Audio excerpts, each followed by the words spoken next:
రాష్ట్ర ప్రభుత్వం సన్న బియ్యాన్ని అయితే ఉగాది నుంచి ప్రారంభించింది. ఈ నేపథ్యంలో కూడా ఎక్కడ చూసినా కూడా నిజామాబాద్ జిల్లాలో ఎక్కడ చూసినా కూడా చాలా మట్టుకు కూడా సన్న బియ్యం అనగానే రేషన్ షాప్ల ముందలైతే చాలా బారులు తీరినటువంటి పరిస్థితి ఉంది. ఈ నేపథ్యంలో చాలా రోజులుగా కూడా ఈ పథకం ప్రకటిస్తాము, వస్తాయి సన్న బియ్యం అని చెప్పేసి ఆశ చూపి చివరికైతే ఉగాది నుంచి ప్రారంభించిన నేపథ్యంలో కూడా లబ్ధిదారులు అయితే ఏదైతే రేషన్ తీసుకుంటున్న వాళ్ళు ఆనందం అయితే ఒకవైపు వ్యక్తం చేస్తున్నటువంటి పరిస్థితి కొంతమంది ఉన్నారు. మాట్లాడదాం అసలు ఏం చెప్తారు దీనిపైన, ఎట్లా వాళ్ళకి ఏమనిపిస్తుంది సన్న బియ్యం తీసుకోవడం పైన అనే అంశం పైన. అమ్మా ఎట్లా ఉందమ్మా సన్న బియ్యం తీసుకుంటున్నారా? ఈ నెలనే తీసుకుంటున్నాం. ఎట్లా అనిపిస్తుంది అమ్మా ఇప్పుడు సన్న బియ్యం ఇన్ని రోజులు దొడ్డు బియ్యం తీసుకున్నాం, ఇప్పుడు సన్న బియ్యం ఎట్లా అనిపిస్తుంది? సన్న బియ్యం పోస్తే తింటాం, దొడ్డు బియ్యం పోస్తే కసరా బిసరాను అవి నూకలు రుచికే మాసుంటోళ్ళకి ఏదో రావు వాపు కళ్ళు కనబడాయి, ఆపరేషన్ అయింది. సన్నం బియ్యం పోస్తే తింటాం. బియ్యం బాగున్నాయి? బాగున్నాయి సన్నం బియ్యం. ఎట్లా అనిపిస్తుంది అమ్మా ఇన్ని రోజులు దొడ్డు బియ్యం తీసుకొని ఇప్పుడు సన్న బియ్యం తీసుకోవడం ఎట్లా అనిపిస్తుంది? చాలా సంతోషం. సన్న బియ్యం ఇస్తే చాలా మందికి ఉపయోగపడతాయి. అందరి కొనుక్కొని తినే వాళ్ళకి మంచిగా ఉంటుంది, గరీబ్ ఉన్న వాళ్ళకి మంచిగా. ఇప్పుడు కొంతమంది ఏమంటున్నారంటే బియ్యం ఒకటే కాదు ఇంకొన్ని వస్తువులు కూడా ఇస్తే బాగుంటుందని అంటున్నారు. నిత్యావసరాల వస్తువులు ఇస్తే కూడా బాగుంటుంది, అందరు గరీబ్ వాళ్ళకి చాలా బాగుంటుంది. ఏమేం కావాలనుకుంటున్నాం? పప్పులు, గోధుమలు అన్ని నిత్యావసర సరుకులు కావాలి. నాందేవాడలోని 36 డివిజన్ సంబంధించి రేషన్ డీలర్ ఉన్నారు, వాళ్ళతో కూడా మాట్లాడారు. ఏంది ఇప్పుడు మొత్తం సన్న బియ్యం అనగానే చాలా మట్టుకు కాలనీలో ఉన్న వాళ్ళందరూ కూడా వస్తారు, ఎక్కడెక్కడ నుంచి కూడా వస్తారు. మళ్ళీ వాళ్ళకి సరిపడా సన్న బియ్యం మీ దగ్గర స్టాక్ ఉందా? నాకు వచ్చేసి రేషన్ షాప్లో 654 కార్డులు ఉన్నాయి. అంటే 115 క్వింటాల కోటా మాత్రమే ఉంది. ఆ 115 క్వింటాల కోటాకు దగ్గర ఉన్నటువంటి పవన్ నగర్, సంజీవయ్య కాలనీ, ఈ నామదేవాడల చుట్టుపక్కల ఉన్నటువంటి ఇళ్ళ వాళ్ళందరూ కూడా నా దగ్గరికి వచ్చి రైతు తీసుకుపోతారు.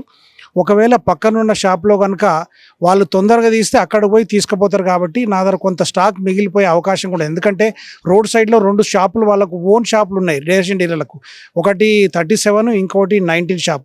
ఈ 2 షాపుల వాళ్ళకు కూడా వాళ్ళ ఓన్ రేషన్ షాపులు, వాళ్ళ సొంత దుకాణాలు, సొంత ఇల్లు. కాబట్టి వాళ్ళు మెయిన్ రోడ్లో ఉన్నారు కాబట్టి వాళ్ళ దగ్గర తొందరగా బియ్యం అయిపోతాయి. నేను కొంచెం సందులో ఉన్నాను కాబట్టి నా దగ్గర లేట్గా అమ్ముతాయి. వాళ్ళు మళ్ళీ అమ్మిన తర్వాత కూడా పోర్టబిలిటీ కింద మళ్ళీ కట్టుకునేటువంటి వెసులుబాటు వాళ్ళకు ఉన్నది, వాళ్ళు కట్టుకొని అమ్ముతున్నారు. కానీ నేను ఆ పోర్టబిలిటీ కట్టలేకపోతున్నా. కాబట్టి సందులు ఉన్నందుకు ఈ రేషన్ షాప్ నేను సందులు ఉన్నందుకు నాకు తక్కువ మంది అంటే రేషన్ కార్డుదారులు మెయిన్ రోడ్ నుంచి వెళ్ళే వాళ్ళు కూడా రాలేక నాకు ఎక్కువ బియ్యం అమ్ముడుపోతలు. నాకున్న 115 క్వింటల్లే 5-6 రోజుల డిస్ట్రిబ్యూషన్లో తప్పకుండా నేను అందరికీ అందుబాటులో ఉండి అందజేస్తా ఉన్నాను. ఈ కాంగ్రెస్ పార్టీ ప్రభుత్వం వచ్చిన తర్వాత సన్న బియ్యం ఇచ్చిన సందర్భంగా రేషన్ కార్డుదారులందరూ కూడా చాలా సంతోషంగా ఉన్నారు. దీనితో పాటు 9 రకాల సరుకులు కూడా ఇస్తే బాగుంటుందని చెప్పేసి వినియోగదారులందరూ కూడా కోరుకుంటా ఉన్నారు. ముఖ్యంగా మొన్నటి వరకు దొడ్డు బియ్యం ఇచ్చారు కాబట్టి మీ దగ్గర దొడ్డు బియ్యం సంబంధించిన స్టాక్స్ ఏమైనా ఉన్నాయా? మనం మొత్తం తీసుకుపోయినటువంటి సందర్భం ఏమైనా? పూర్తిగా డిస్ట్రిబ్యూషన్ 115 క్వింటాలకు 115 క్వింటాల డిస్ట్రిబ్యూషన్ పూర్తిగా అయిపోయింది నా దగ్గర. ఇన్ టైంలో అంటే 20 తారీఖు వరకు డేట్ ఇచ్చినా కానీ 15 తారీఖు లోపలనే నా దగ్గర 115 క్వింటాల దొడ్డు బియ్యం కోట కంప్లీట్ అయిపోయింది.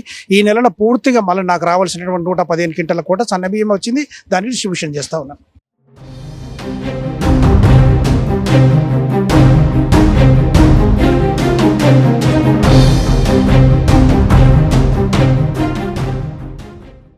మరికొంతమంది కాలనీ వాసులు అయితే బియ్యం తీసుకున్న వాళ్ళు ఉన్నారు, వాళ్ళకి అడుగుదాం. ఏంది అమ్మా ఎట్లా అనిపిస్తుంది అమ్మా బియ్యం ఈసారి తీసుకోవడం? చాలా సంతోషంగా ఉంది సార్, ఎందుకంటే ఇంతకు ముందు దొడ్డు బియ్యం తింటుంటే కరెక్ట్ లేకపోతుండే, ఇప్పుడు పిల్లలకు కూడా మేము హ్యాపీగా అండి పెడుతున్నాం, మేము తింటున్నాము.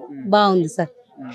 ఇప్పుడు కొన్ని ఎందుకంటే రీసెంట్ గా స్టార్ట్ చేశారు కాబట్టి మెత్తగా అవుతుంది అని కొంతమంది అంటున్నారు. ఏంది కొంచెం కొత్తవి కదా సార్, తర్వాత మాగిన తర్వాత అవే బాగుంటాయి. ఇప్పుడు స్టార్టింగ్ కాబట్టి ఇట్లనే ఉంటాయి, కానీ చాలా బాగున్నాయి బియ్యం సార్. ఇంత పూర్తి పోసిన మాకు చాలా సంతోషం సార్. ఆయనతో ఈ నెల పోసి మళ్ళీ బంద్ చేయకుండా చూడండి, మధ్య తరగతులను మాత్రము ఖచ్చితంగా, ఎందుకంటే మేము తినేదే బియ్యము ఖచ్చితంగా ఇవ్వగలరని కోరుకుంటున్నాం సార్. చెప్పడమ్మా ఇంకేంది ఇప్పుడు బియ్యంతో పాటు కూడా చాలా మంది కొన్ని డిమాండ్ చేస్తున్నారు. ముందు ఫస్ట్ స్టార్టింగ్ లో బియ్యంతో పాటు తొగరపప్పు ఇస్తుండే, గోధుమలు ఇస్తుండే, చక్కెర ఇస్తుండే, కిరోసిన్ ఇస్తుండే. అవి కూడా ఇవ్వాలి కదా మధ్య తరగతి, అవిట్లతోటి మాకు నెల వెళ్ళిపోతుంది. ఎందుకంటే మాకు బడ్జెట్ తక్కువ ఉంటుంది కాబట్టి అట్లా ఇస్తే ఇంకా చాలా బాగుంటుంది అని కోరుకుంటున్నాం. ఇది చూడొచ్చు, మొత్తానికి ఏదైతే పంపిణీ చేస్తున్నారో సన్న బియ్యం సంబంధించి అయితే ప్రజలు హర్షం వ్యక్తం చేస్తున్నారు. చాలా రోజుల తర్వాత అయితే మొత్తం సన్న బియ్యం వచ్చాయి, ఇవి ఇట్లనే కొనసాగాలి, దీంతో పాటు కూడా మరిన్ని వస్తువులు కూడా పెంచితే బాగుంటుందని చెప్పేసి ప్రజలు అనుకుంటున్నటువంటి పరిస్థితి. కెమెరా పర్సన్ జగదీష్తో శ్రీనివాస్, సుమన్ టీవీ, నిజామాబాద్.